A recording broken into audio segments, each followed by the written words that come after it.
پاکستان کے خلاف بھارتی خفیہ ایجنسی کے تخریبی منصوبے کی تازہ خبر دنیا کی آنکھیں کھول دینے کے لیے کافی ہو جانی چاہیے، اور عالمی طاقتوں کو یہ پتہ چل جانا چاہیے کہ کون سی ریاست خطے میں امن و استحکام کے راستے میں رکاوٹ ہے۔ دیکھا جائے تو پاکستان کی پیٹھ میں چھرا گھونپنا بھارت کی دیرینہ عادت رہی ہے، جبکہ پاکستان بھارت کے جارحانہ رویے اور اشتعال انگیز کارروائیوں کے مقابلے میں ہمیشہ برداشت، تحمل اور درگزر کا رویہ اپناتا آیا ہے، مگر اب معلوم ایسا ہوتا ہے کہ پانی سر سے اونچا ہو چکا اور بھارت کو اسی کی زبان میں جواب دینا ناگزیر ہوتا جا رہا ہے، کیونکہ پاک چین اقتصادی راہداری منصوبے کو سبوتاژ کرنے اور اسے ناکام بنانے کے لیے بھارت اپنے ہم نواؤں کے ساتھ مل کر مسلسل سازشیں کر رہا ہے، جس کی تازہ مثال گلگت بلتستان میں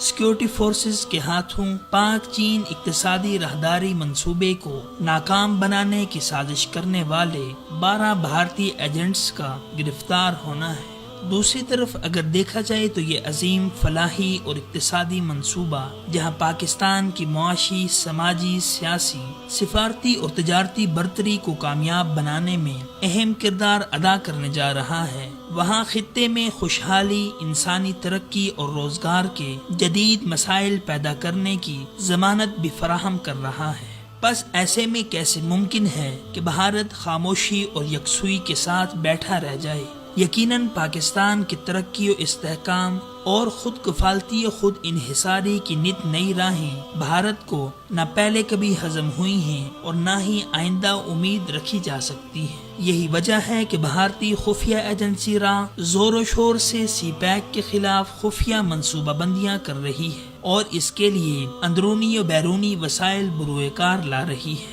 اگرچہ دوسری طرف اطمینان بخش بات یہ ہے کہ ہماری فعال اور بیدار خفیہ ایجنسیوں اور ریاستی اداروں نے بروقت کارروائی کر کے سازشی عناصر کو گرفت میں لے لیا ہے اور بھارتی عزائم اور ارادوں میں دراڑ ڈال دی ہے، جبکہ دوسری طرف اس حقیقت سے تو کسی کو انکار نہیں ہے کہ پاکستان گزشتہ 16 سال سے جس انتشار و خلفشار کا شکار چلا آ رہا ہے، اس کے نتیجے میں ملک کے اندر کوئی بھی بڑا اقتصادی منصوبہ شروع نہیں ہو سکا۔ آج پاکستان کی معیشت جس دیگرگوں صورتحال کا شکار ہے، اس کا بنیادی سبب ملک کی خارجہ پالیسی ہے۔ یقیناً انسداد دہشت گردی کی امریکی جنگ میں پاکستان نے حصہ دار بن کر جہاں بڑے پیمانوں پر انسانی جانوں کا نذرانہ پیش کیا ہے، وہاں قومی اقتصادیات کا بھی دیوالیہ نکل گیا ہے۔ بس ایسے حالات میں اب ضرورت ہے کہ حکومت، فوج اور پوری قوم یکجہتی اور یکسوئی کے ساتھ سی پیک منصوبے کے خلاف کی جانے والی سازشوں کا سدباب کریں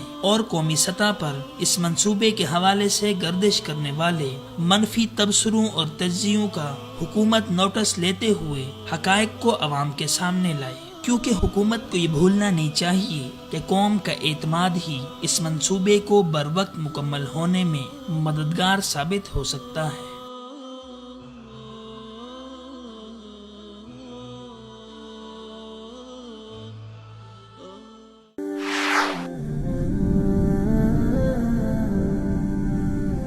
وصال اردو، حق کا راہی